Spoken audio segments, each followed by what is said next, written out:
제가 주님을 믿은 때가 이제 중학교 2학년 때 주님을 믿었어요. 이제 좀 오래됐죠. 1969년도에 주님을 믿었으니까. 그리고 나서 그때는 뭐 서울에도 모임이 몇 군데 없었고요. 제가 알기로는 서너 군데 있었던 것 같고, 강원도에는 모임이 없었어요. 그래서 제가 70년대를 강원도 가서 이제 제 삼촌이 그때 약국을 하고 계셨기 때문에 그곳에 가서 이제 구원받은 지 한 2년 남짓 지났을 때 그곳에 가서 이제 살았기 때문에, 모임이 없는 곳에 가서 만 9년을 살았어요. 그리고 춘천 모임이 1980년도에 시작이 됐어요. 그리고 이제 제가 춘천에 와서 모임 생활을 이제 정말 새롭게 또 시작을 한 것이잖아요. 근데 뭐 춘천 모임 처음에 뭐 신뢰되는 얘기인지는 모르지만은 뭐 이렇다 할 장로다운 장로가 있지도 않았고, 정말 애가 어른 노릇하면서 이렇게 살았다고 볼 수 있어요. 근데 제가 모임 생활을 다시 시작하기 전 그 한 10년 가까이 그 기간 동안 제가 어떻게 살았는가 돌이켜보면, 청년 시기였는데 세상으로 가지도 않았고 주님을 잃어버리지도 않았고, 그렇다고 제가 영적으로 뭐 성장해 간 것도 아닌데, 돌이켜보면 하나님께서 제 믿음을 지켜주셨더라고요. 제가 지킨 게 아니에요. 여러 가지 우여곡절도 있었습니다만은, 그러나 하나님께서 제 믿음을 지켜주셨기 때문에 내가 살아왔다, 그런 생각할 때 정말 감사가 되고, 그래서 믿음은 사실은 내 것 같지만 내 게 아니더라고요. 주님이 주셔야 되는 거고 지켜주셔야 되는 거고, 믿음이라고 생각합니다. 지금 전염병이 세계 곳곳에 번져 나가고 있고 많은 변화가 일어나고 있잖아요.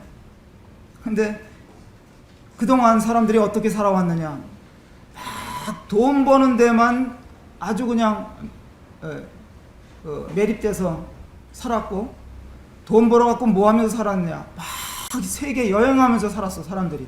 가만히 보면 일반적으로, 다는 아니지만. 그런데 그렇게 돈 버는 것과 뭐 여행하고 즐기는데 몰입하고 살던 사람들이 이제 갈 데가 없어요. 아마 당분간 못 갈 거예요. 그거에 대해서 감사한 마음이 있습니다. 공평해졌어요. 돈이 있어도 다 똑같이 됐어요. 그래서 이럴 때 또 사람들이 여유를 갖는 모습들이 있더라고요. 옛날로 잠시나마 돌아가 보는 것 같은 느낌도 받고, 생각해 보는 여유도 있는 것 같고, 물론 얼마나 그게 갈지는 모르겠어요. 다시 또 옛 모습대로 돌아갈 수밖에 없겠죠. 그러나 그런 면에 대해서 감사하는 마음이 있고, 저는 저 자신을 생각할 때 탁월한 성경 교사인가? 아니에요. 제 자신을 알아요. 또 전도를 얼마나 잘하는 전도자인가? 그것도 아니에요. 음식 만드는 사람으로 치면 저 같은 사람이 식당을 개업하면 망하는 거예요. 안 될 수밖에 없어요. 그런데 저는 가족들에게, 제 가족들에게 음식 해줄 수 있는 게 있어요. 김치찌개라든지 몇몇 가지가 있습니다. 제가 잘 할 수 있는 게 있어요. 그래서 이번에도 올 때 그런 마음으로 정성껏 김치찌개라도 된장찌개라도 끓여 드릴 수 있다, 드려야 되겠다 하는 마음으로 준비해 갖고 왔습니다. 배고프시면 좀 드실 거고 입맛에 안 맞으시면 남기셔도 어쩔 수 없다. 그래서 제가 성경을 이렇게 보는 중에 히브리서를 유심히 근간에 이제 보게 됐습니다. 그래서 그 당시의 상황이 우리 지금의 이 상황과 너무 흡사하다. 그런 점을 생각해 봤고요. 그래서 그들에게 필요한 권면이 오늘날 우리들에게도 필요한 권면이다. 믿음이 그렇고 소망이 그렇다. 그래서 아까도 말씀을 드렸습니다마는 어떤 사람들은 믿음으로 떠났습니다. 출발을 했습니다마는 돌아서서 가버렸어요. 보이는 것에 치중을 했기 때문에 그런 현상이 나타났다고 생각이 됩니다. 그래서 기자는 우리가 바라봐야 할 분은 바로 주님이시다. 그것을 여기서 명확하게 얘기하는 거예요. 사람들은 다 더 좋은 차, 더 좋은 집에 살고 싶고 또 더 좋은 제품을 쓰면서 살고 싶지만 그래서 더 좋은 곳을 위해서라면 참는 거예요. 견디는 게 사람들의 모습입니다. 그래서 이 히브리서 기자는 더 좋은 것에 대해서 이야기를 하는 거예요. 우리 히브리서 다시 열어주셔서 히브리서 몇 군데를 한번 찾아보겠습니다. 7장을 먼저 열어보시기 바랍니다. 7장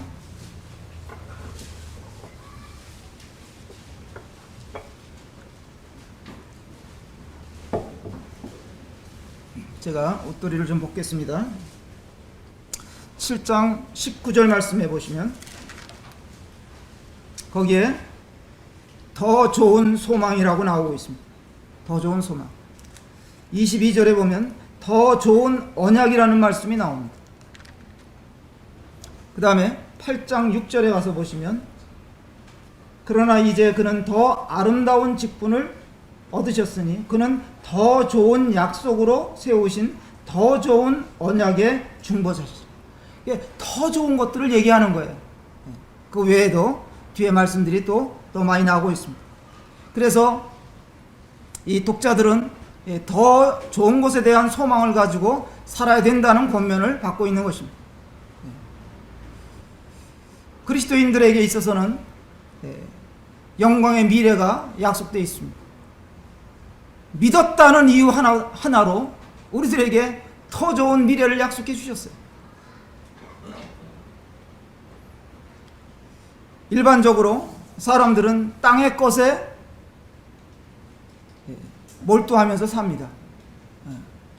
일시적인 것에 집중하면서 사는 거예요. 옛날에 산돼지가 지나가다가 감나무 밑에 지나가다가 홍시를 발견하고 먹어봤어요. 얼마나 맛있겠어요. 생전 처음 맛있는 걸 먹어본 거예요. 홍시 몇 개 먹어보니까 그냥 정신이 몽롱해가지고 너무 맛있어가지고 땅을 그때부터 파기 시작하는 거예요. 홍시 찾으려고. 그래갖고 땅을 있는 힘 다해서 뒤집어 봐도 이 주둥이만 다 헤어지지 홍시가 나와야죠. 그래 죽어갈 때쯤에서 뒤집어서 보니까 홍시가 저 위에 있는 거예요. 저 위에 있는 거예요. 사람들이 땅을 죽어라고 뒤지는 거예요. 지금 땅의 것을 취하려고 하는 거예요. 정말 좋은 것은 위로부터 내려오는 것인데, 위에 있는 것인데, 더 좋은 것은 하나님께서 위에다가 두셨다는 거예요.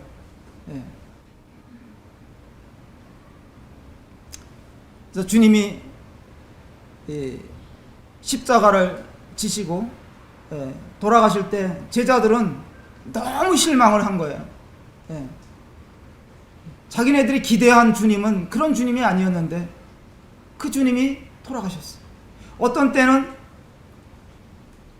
물고기 2마리 보리떡 5개로 수만 명을 먹이시던 주님이 그때는 이 주님이야말로 내가 의지할 뿐이고 따라가야 할 뿐이라고 생각했었는데, 그분이 너무 무력하게 십자가를 지실 때 그들은 다 주님을 버리고 도망갈 수밖에 없었어요. 그런데 주님이 부활하셔서 나타나셨잖아요. 그 부활하신 주님을 보고 제자들이 뒤집어진 거예요. 바뀐 거예요. 그들은 그때 부활의 소망을 처음 알은 거예요. 그런데 이런 소망이 약해져 있는 것이 오늘날 현실입니다.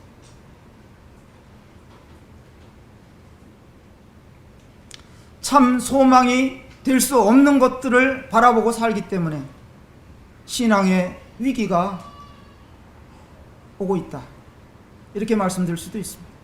그래서 오늘 두 번째 시간에는 이 위기 시대의 이 소망에 대해서 말씀을 히브리서 12장에서 말씀을 드리겠습니다.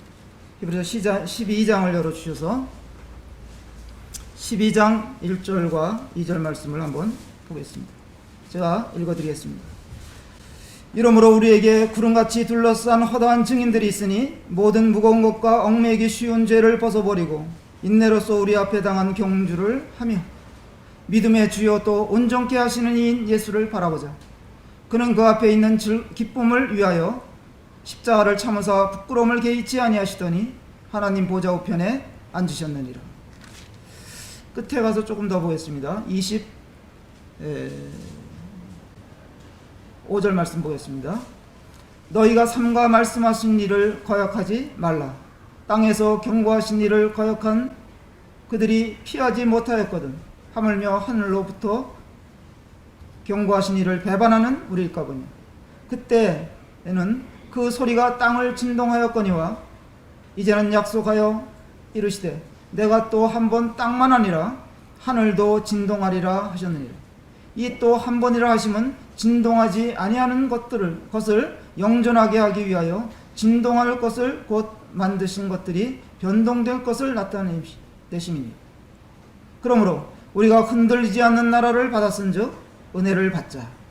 이로 말미암아 경건함과 두려움으로 하나님을 기쁘시게 섬길지니 우리 하나님은 소멸하는 불이심이라. 보이는 것들은 진정한 소망이 될 수가 없는 것입니다. 누구나 다 사람들은 넉넉한 삶을 생활을 하고 싶고 더 건강한 삶을 살고 싶고 뭐든지 누리고 살고 싶은 그런 욕망을 가지고 있습니다만, 그러나 사실 믿는 자는 땅에 있는 것에 대한 미련이 별로 없어요. 그렇지 않습니까? 땅의 것들, 정말 믿음으로 사는 사람들은 땅의 것들에 대한 미련이 별로 없다는 거예요. 왜냐하면 땅의 것들은 다 일시적인 것들이요, 흔들릴 것들이고 무너질 것들이기 때문에, 그것을 알기 때문에 그런 것이죠. 그래서 28절에 우리가 바라보는 나라는 진동하지 않는 나라다, 흔들리지 않는 나라다, 그걸 이야기해 주고, 여기 1절 말씀해 볼 것 같으면 여기 허다한 증인들에 대해서 말씀하고 있습니다. 앞서간 믿음의 사람들, 그 사람들이 현역들인 우리를 보고 응원하고 있다. 때로는 성장을 위해서는 징계도 필요하다. 이것이 히브리서 12장의 내용들이에요. 저들은 징계를 받더라도 견뎌야만 했습니다. 왜? 그게 유익한 거니까. 제 돌이켜보면 제 삶에도 여러 가지 어려움들이 있었어요. 한 번은 집을 보증을 잘못 써서 잃어버리기도 하고, 이사간 집에, 그것도 저희들 예배당 건축할 즈음에 제가 어떤 집에 이사 갔는데 그 집이 나중에 경매로 들어가서 그 전세금도 다 찾을 수가 없는 이런 일들이 생겼을 때 저희 집사람이 그냥 속병도 생겼어. 심장이 두근거리는 병도 생겼어.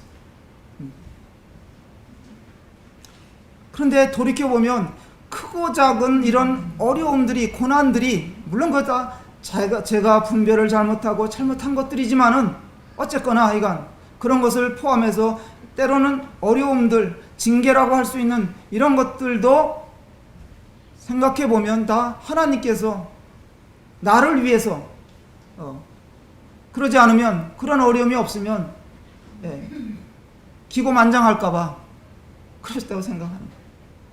제가 모임을 돌아보면서 살아왔습니다마는 그런 생각을 한때는 가졌어요. 아이, 저런 일들은 우리 교회에는 없을 거야.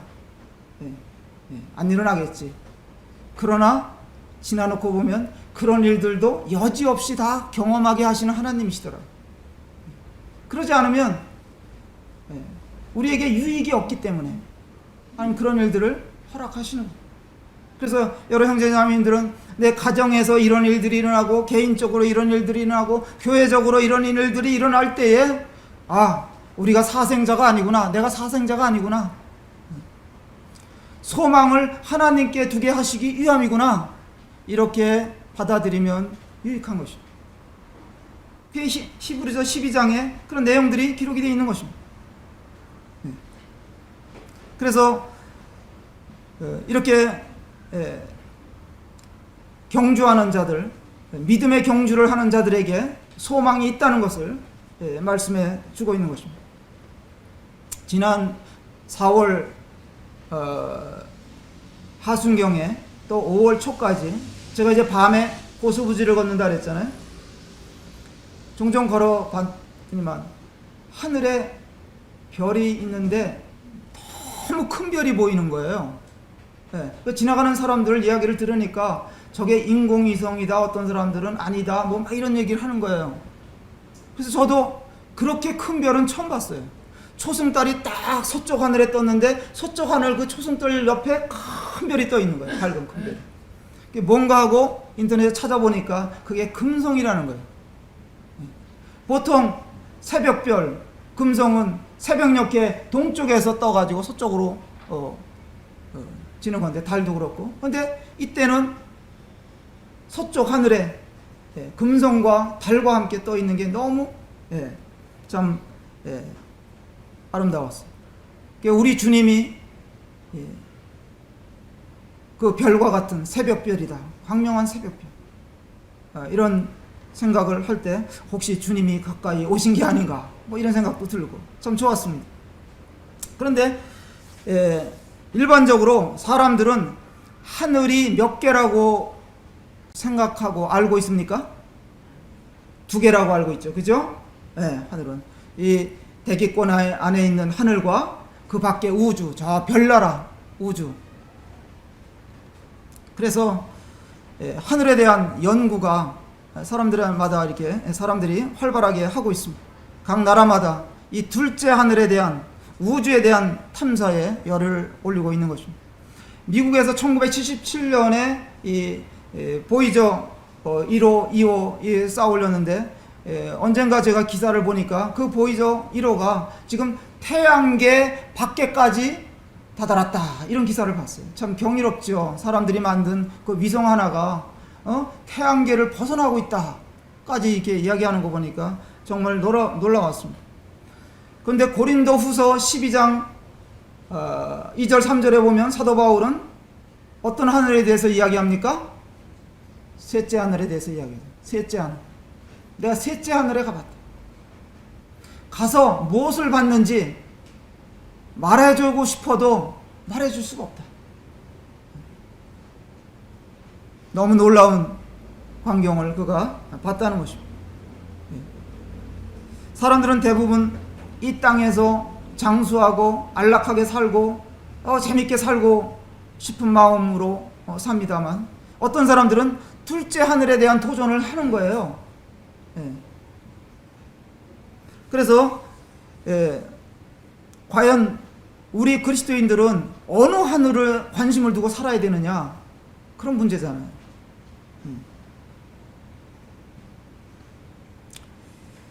머리로는 정말 위를 바라보고 살아야 된다고 알고 있습니다마는 주님의 나라를 소망하고 산다고 하는데 그게 현실에서 순간순간 잘 이어지지 않는 연약함이 우리들에게 있지 않습니까? 왜 그러냐? 12장 1절에 보니까 이유가 있더라고요. 우리가 이 땅 가운데 사는데 여기에 얽매이는 것이 있죠. 얽매이는 것들이 있어요. 그 다음에 끌어당기는 것들이 있어요. 이런 것들 때문에 그런 거예요. 그러니까 이것을 다른 말로 하면 뭐라 그러냐면 중력이라고 그러잖아요. 중력. 제가 물컵을 들었는데 이게 놓으면은 위로도 가고 옆으로도 갈 수 있어야 되는데 내려온단 말이에요. 이거는 뭐 때문에요? 중력 때문에. 땅에서 끌어당기는 힘이 있기 때문에 그렇다는 것이죠. 그래서 영적으로도 같은 거예요. 이 세상이 끌어당기는 힘이 있기 때문에 이것을 우리가 어떻게 극복할 수 있겠느냐 하는 거예요. 신앙생활의 핵심이 그거예요. 그리스도인 치고 저를 포함해서 대다수의 형제자매님들이 어떤 갈망이 있습니까? 우리들 갈망은 내적으로 그냥 이런 세상이 끌어당기는 힘이 있어도 다 극복하고 정말 승리의 삶을 살고 싶은 열망이 있잖아요. 세상과 육신에 끌어당기는 힘을 극복하고 죄의 중력을 극복하고 그리고 성령의 능력으로 영적으로 비상한 날아오르는 그런 삶을 살고 싶은 소망이 우리에게 있단 말이죠. 그래서 아까 히브리서 11장에서는 그러한 것들을 극복하고 그런 중력을 극복하고 과감하게 물리치고 승리하는 삶을 산 그런 분들의 이야기들을 조명하고 있는 것입니다. 자, 우리가 구약성경에서 보면 룻이라는 여인이 있잖아요. 룻이라는 여인을 한번 생각해 봅시다. 그 여인은 정말 소망을 가졌던 여인이죠. 이방 여인이었는데 자기 시어머니 나오미를 따라서 베들레헴에 돌아와서 뭐부터 했느냐? 이삭 죽기부터 했던 거예요. 믿음으로 하나님에 대한 소망을 가지게 됐던 여인인데 그런 여인이 시어머니를 따라와 가지고 이삭 죽기를 시작하면서 그의 삶을 보니까 역전된 거예요. 그런 이야기잖아요. 상황적으로 보면 결코 그는 믿음을 가질 수 있는 사람이 아니었어요. 그런데 마침내 누굴 만납니까? 룻이 누굴 만나요? 보아스를 만나잖아요. 너무 놀랍지 않아요? 보아스를 만나가지고 누굴 낳아요? 오벳을 낳아요. 이새의 아버지 오벳. 이새가 또 누굴 낳았습니까? 다윗을 낳았잖아요. 우리 주님께서 그 통로로 오셨잖아요. 그죠? 그 통로로 오셨어요. 그러니까 이 여인의 선택이 얼마나 놀라운 것이었냐 우리가 보게 되는 것입니다. 그런데 창세기 13장에 보면 비슷한 이름이 하나 나오는데 롯이라는 사람이 나오잖아요. 룻이 아니라 롯이 나오잖아요. 아브라함의 조카죠. 이 사람은 세상 중력에 끌려간 사람이에요. 요단들을 보고 거기에 끌린 사람이에요. 우리가 그 얘기를 다 안 해도 잘 아시잖아요. 결국 그는 빈손으로 나올 수밖에 없었어요. 거기서 고통을 당하다가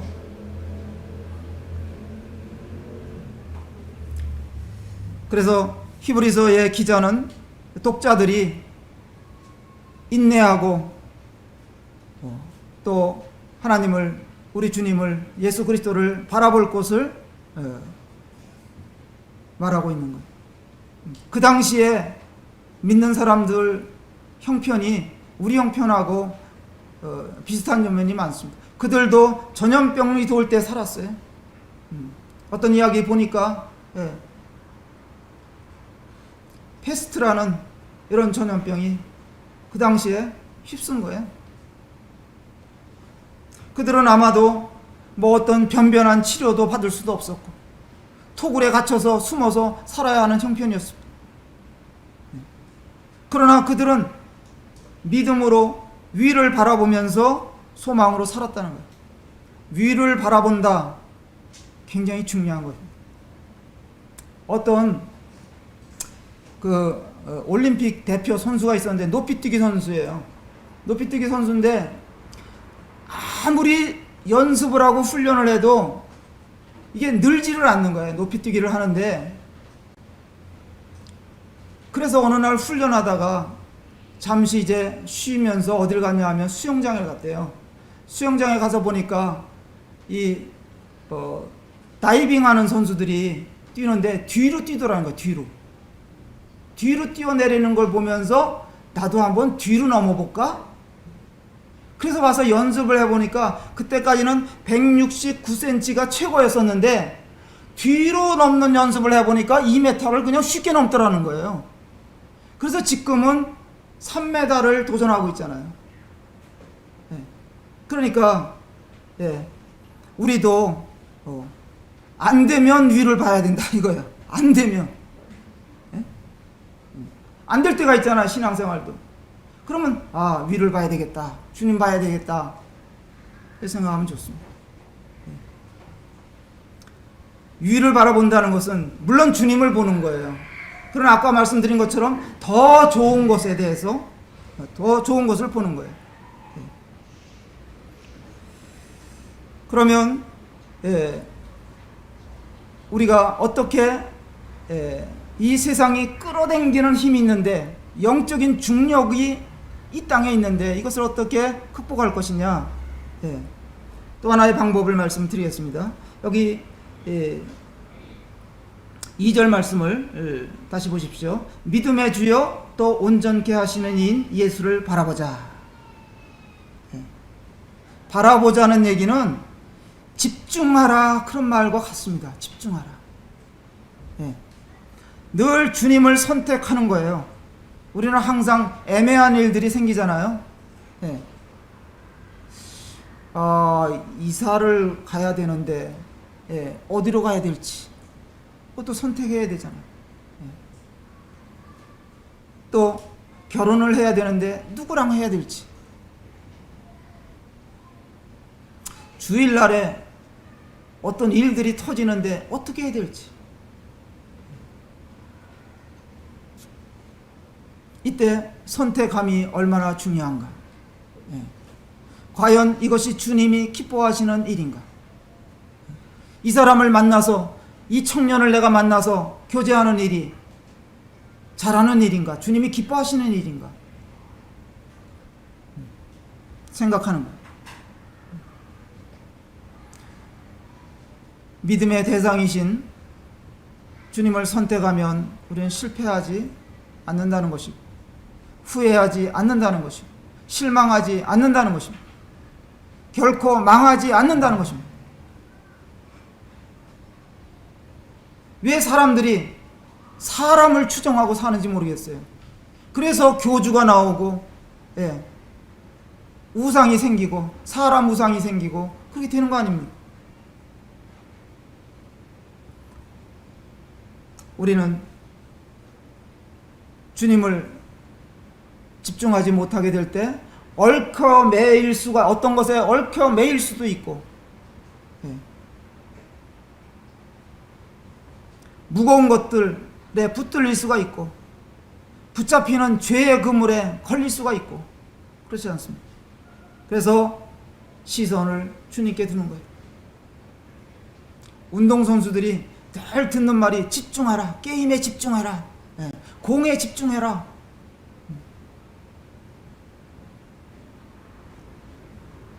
운동선수들은 늘 목표를 두고 목표물을 보고 거기에 집중하는 것인데, 우리도 그런 것들을 생각해 볼 필요가 있습니다. 세상의 것들이 자꾸 우리의 집중력을 흐리게 하는 것들입니다. 영원한 것, 하늘의 것들과 세상 것들과 비교하면 세상 것들은 정말 아무것도 아닌데 거기에 자꾸 우리가 순간순간 넘어간다는 것입니다. 그럼 집중의 방법이 뭐냐? 제가 이제 말씀을 좀 찾아봤어요. 여기 12장 3절에 보면 끝에 이를 생각하라 하는 말씀이 있어요. 그래서 히브리서에 보니까 생각하라는 말씀이 여러 군데 나와요. 3장 1절에도 보시면 3장 1절 끝에 보시면 우리 믿는 도리의 사도시며 대제사장이신 예수를 깊이 생각하라 그 말씀이 나옵니다. 10장에 가서 또 다시 보시면 10장 29절에도 보면 끝에 너희는 생각하라. 32절에도 보면 생각하라. 생각하라는 말씀이 그 뒤에도 또 나옵니다. 우리도 주님이 십자가를 지실 때 거역한 자들에 대해서 참으신 것을 생각하라는 것입니다. 생각하라는 의미는 기도하라는 것이고 감사하라는 것이고 주의하라는 것이고 또 믿음을 붙들라는 것이고 그런 것입니다. 소망이라는 것은 그리스도인들의 소망은 살아있는 소망이잖아요. 산 소망이에요. 세상 사람들의 소망이라고 희망이라고 하는 것들은 그것은 궁극적으로 사라지는 것들이에요. 그런데 믿는 자들에게 있어서는 이것은 살아있는 것이고 주님의 나라를 바라보는 것이고 영원한 것입니다. 히브리서 6장에 가서 한번 말씀 보겠습니다. 6장 19절 말씀입니다.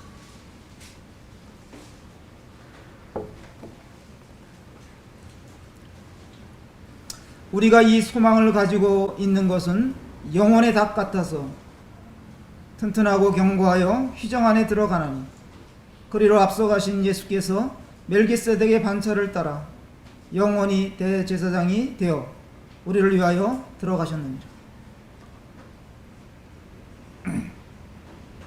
여기 닭이라고 나오잖아요. 닭. 영혼의 닭 같아서. 이게 소망입니다. 배를 떠내려가지 않도록 고정시키는 것이 닷이잖아요. 닷. 그래서 아마 이 저자는 바닷가 출신인지도 모르겠어요. 그래서 이 닷에 대해서 얘기하는 거예요. 닷을 잘 알아요. 닷이 소망이라는 것입니다. 어느 날 우리 주님이 오실 것입니다. 우리는 홀연히 다 변화될 것이고 정말 그날은 환희의 날이 될 것입니다. 이게 우리의 소망이에요. 배가 있는데 배는 물이 필요하잖아요. 물이 있어야 배가 갈 수 있는 거예요. 우리는 세상 바다를 지나고 있는 것입니다. 그런데 물이 배 안으로 들어오면 안 되잖아요. 그죠? 세상이 우리 안으로 들어올 때 이게 문제인 거예요. 세상 것들이 교회 안으로 자꾸 밀려 들어오면 문제가 되는 거예요. 위험해지는 거예요.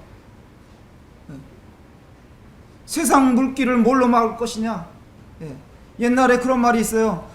이 홍수가 나면 그냥 물이 무섭게 내려가는 거예요. 물은 뚝으로 다스린다. 그런 말이 있어요. 뚝이 무너져 갖고 물난리가 나잖아요. 뚝을 든든히 잘 쌓으면 보호를 받을 수 있는 거예요. 세상에 물길이 막 밀고드는데 뭘로 막을 거냐 이거예요. 이건 말씀의 뚝으로 우리가 막고 살아야 되는 거예요. 그래서 말씀을 봐야 되는 거예요. 말씀을 붙들고 약속의 말씀을 의지하고 사는 겁니다. 신앙생활이라는 게 따지고 보면 그렇게 뭐 복잡한 게 아니에요. 단순할수록 좋아요.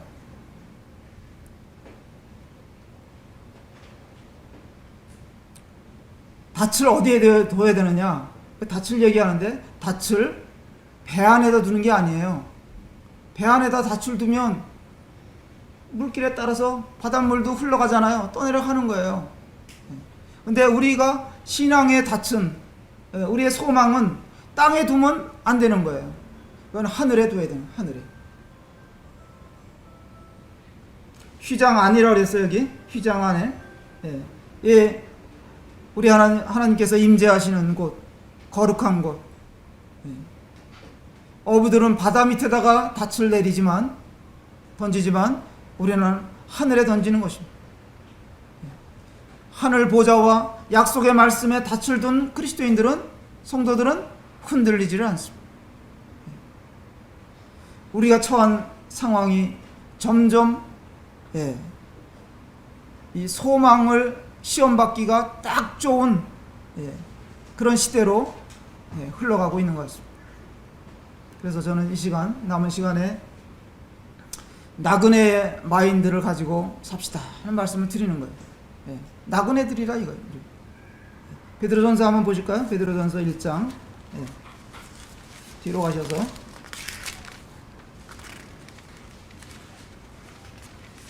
베드로전서 1장 3절 말씀, 너무나 또 잘 아시는 말씀이죠. 우리 주 예수 그리스도의 아버지 하나님을 찬송하리로다. 그의 많으신 긍휼대로 예수 그리스도를 죽은 자 가운데서 부활하게 하심으로 말미암아 우리를 거듭나게 하사 산 소망이 있게 하시며 더럽지 않고 썩지 않고 더럽지 않고 쇠하지 않은 유업을 있게 하시나니 곧 너희를 위하여 하늘에 간직하신 것이라. 더 읽었으면 좋겠습니다만 시간이 많이 흐르고 있습니다. 어느 시대나 그리스도인들의 빛은 바로 이 소망이었습니다. 다른 빛이 아니라 소망이었습니다. 그 당시에 카타콤에 살던 그리스도인들은 늘 긴장 속에서 살았습니다마는 그때도 그들은 찬양하기를 멈추지 않았던 것 같습니다. 예배드리는 삶을 멈추지 않았던 것 같습니다. 앞으로 전염병 때문에 어떤 분들은 모임을 정부에서 금하면 어떻게 할 거냐. 뭐 호주 같은 나라는 지금 1년간 뭐 이게 소규모 말고 큰 교회들은 집회 금지 명령을 내렸대요. 앞으로 우리나라도 그렇게 되면 어떻게 될 거냐. 그래서 뭐 카톡으로 예배를 드린다는 등 뭐 동영상을 뭐 해가지고 어떻게 밴드에 들어가서 실시간 예배를 같이 드린다, 뭐 이런 대비책을 세워야 된다고 이야기하는 분들도 있습니다만은, 물론 궁여지책으로 그렇게나마 할 수는 있겠습니다만은, 그러나 우리가 함께 모여서 모이기를 패하는 어떤 이들의 습관과 하지 않으려는 히브리서 10장의 말씀이 있는데, 우리는 어떤 길을 선택할 것인가, 뭐 이런 것들이 우리 앞에 있는 이런 숙제 중에 하나라고 생각이 됩니다. 그래서 그리스도인들의 소망은 어쨌거나 하늘에 쌓아둔 소망이어야 되는 거예요. 골로새서 1장 5절에 하늘에 쌓아둔 소망이라고 말하고 있습니다. 또 로마서 12장에 볼 것 같으면 소망 중에 즐거워하라는 말씀도 있습니다. 우리는 특별한 나그네들이라, 여기 1장 1절에 보면 흩어진 나그네들의, 나그네라는 표현을 썼습니다.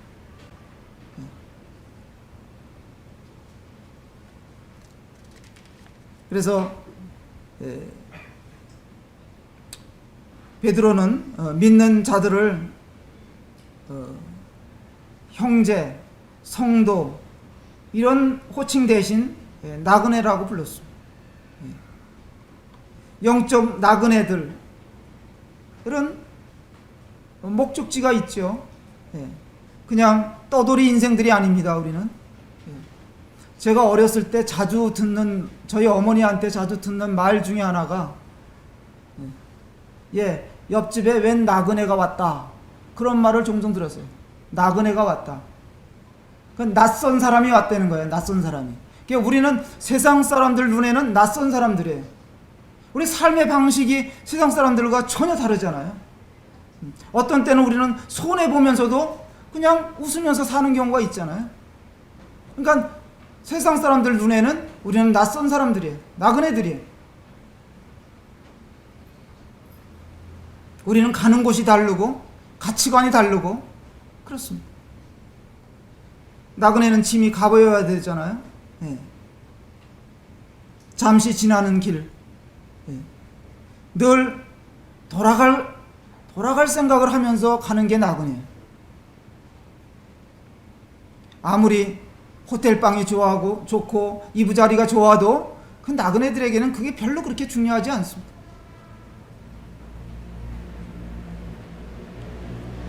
미국에 미국 제가 많이 가본 것처럼 얘기하는데 인상적인 것을 말씀을 드리려고 그러는 거예요. 가봤더니만 그 RV 카라고 그러더라고요. 캠핑카 같은 거 그런 거 있잖아요. 그 차들이 그렇게 많아요. 누가 끌고 다니나 봤더니만 노인들이 끌고 많이 다니시는 거예요. 그래갖고 뒤에다가 조그만 차를 하나 달고 가셔요. 달고 다니는데 가다가 이제 어느 곳에 가서 이제 그런 시설이 있는 데 가서 공원에 가서 거기다가 세워놓고 시내 갈 때에는 작은 차를 타고 나가고 거기서 한 달, 두 달 있다가 또 옮겨가고. 미국이 넓잖아요. 여름에는 저 북쪽으로 올라가고 겨울에는 저 남쪽으로 내려가고 이러면서 한 바퀴 빽 도는데 10년이 걸린다 그러더라고요. 10년이 걸린다. 미국 사람들은 다 빚쟁이들이 만나서 결혼한다면서요. 대학교 졸업하면은 둘 다 빚쟁이래요. 그래갖고 그거 다 갖고 나면은 이제 은퇴할 때가 된다는 거예요. 그러면 나머지 이제 연금 받아가지고 이제 사는데 어디 가서 사느냐? 전국을 한 바퀴 빽 돌아 10년이 걸리면 마지막에 라스베가스 쪽으로 간다는 거예요. 그럼 거기 가다 보면 길이 똑바른 데가 나와요. 어떤 할아버지는 거기에 가시다가 거기서 하늘나라로 가셨대요. 그냥 끌고 가다. 근데 거기 가다 보면 콜로라도라는 곳이 나오는데 콜로라도 강가에 실버 타운들이 쫙 있는 거예요. 근데 그분들이 거기에 가서 이제 마지막 여생을 보내시다가 이제 맨날 와서 뭐 하냐면 그 호텔에 1층에 와서 호텔 1층에다 빠진 거거든요. 그 빠진 거를 거쳐서 호텔로 올라가는 거예요. 거기 보면 노인들이 그렇게 와서 그걸 땡기는 거예요. 그럼 저 사람들이 돈 달라 그러느냐? 그게 아니에요. 생활비 쓰고 남는 거 갖고 와갖고 하루 일과를 그걸로 하는 거예요. 그 사람들의 소망이 그거예요. 저도 나중에 여기 와가지고 저거 하나 끌고 전국 일주하면 좋겠다. 그 마음이 들었어요. 그런데 여러분들은 그렇게 사는 게 소망이세요? 그거 부러우세요? 우리는 그런 거 부러워할 자들이 아닌 거예요. 우리의 소망은 따로 있는 거예요. 세상 사람들이야 그런 곳에 가서 그저 안락하게 그냥 여생을 이렇게 쪼물락쪼물락거리며 살다가 끝나지 그렇게 하려는지 모르지만은 우리 그리스도인들의 소망은 그렇지 않습니다. 우리는 영원한 기업을 가진 나그네들이라 그랬어요. 베드로가 여기 1절에 보면 우리를 흩어진 나그네들이라 표현했죠. 박해와 차별을 받았고 무시를 당하는 그런 두려움들도 서러움들도 있었을 것입니다마는 정말 열악한 환경에서 어떤 때는 절망감을 안고 살 수도 있었습니다마는 그런데 그들은 특별한 기업을 가진 나그네들이었다. 믿는 순간 상속되어지는 영원한 나라 기업, 주님과 함께. 이게 얼마나 그것은 썩지 않는 기업이다. 부패함이 없고 무너지지 않는다. 또 더럽지 않다. 오염되지 않고 부당함이 없다. 세상에서 기업하려면 정말 한숨 쉴 일이 정말 많아요. 정말 이걸 내가 왜 해야 되는지 이런 생각이 들 때가 너무 많을 거예요. 그러나 우리에게 물려진 이 기업은 그런 기업이 아닙니다. 쇠하지 않고 부도날 염려가 없고 낡아지지 않고 주님께 집중하고 하늘에 닻을 둔 이런 나그네의 마인드를 가지고 우리가 살면 세상이 아무리 우리에 대한 공격이 있고 비난이 있고 비웃음이 있고 조롱이 있다 할지라도 우리는 의연하게 사는 것입니다. 영적 안목은 우리를 달라지게 만드는 것이죠. 그래서 이런 것들을 늘 생각하면서 생각을 안 하니까 많은 문제가 생기는 거예요. 이걸 생각하고 살면 우리는 정말 달라집니다.